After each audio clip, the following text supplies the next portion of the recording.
కృష్ణుడి మొదటి పెళ్లి ఎలా జరిగిందో మీకు తెలుసా? లక్ష్మీదేవి అవతారమైన రుక్మిణి కృష్ణుడిని పెళ్లి చేసుకోవాలనుకుంటుంది.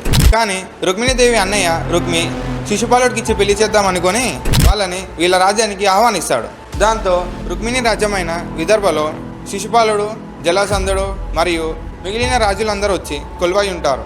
అప్పుడు రుక్మిణి కృష్ణుడికి ఒక ప్రేమ లేఖ రాసి సుద్దేవ్ అనే బ్రాహ్మణుడి చేత కృష్ణుడికి పంపిస్తుంది. ఆ లేఖలో కృష్ణుడు లేకపోతే నేను బ్రతకలేను, ప్రతి వారం నేను పార్వతీదేవి ఆలయానికి వెళ్తూ ఉంటాను, అక్కడి నుంచే నువ్వు నన్ను తీసుకువెళ్ళిపో అని రాసి ఉంటుంది. దాంతో కృష్ణుడు తన రథసారథి దారుకతో పాటు విదర్భకి చేరుకుంటాడు.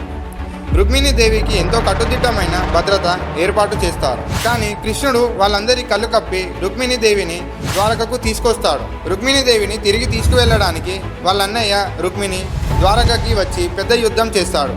కానీ కృష్ణుడు ఆ యుద్ధంలో రుక్మిణిని ఓడించి చంపకుండా యుద్ధంలో ఓడిపోయినందుకు నిదర్శనంగా గుండు గీసి పంపించేస్తాడు. ఆ తర్వాత రుక్మిణీదేవికి కృష్ణుడికి చాలా ఘనంగా ద్వారకలో పెళ్లి జరుగుతుంది. ఇలా కృష్ణుడి మొదటి పెళ్లి రుక్మిణీదేవితో జరుగుతుంది. అందరూ చెప్పండి, జై శ్రీకృష్ణ. సబ్స్క్రైబ్ చేయండి, లైక్ చేయండి, షేర్ చేయండి.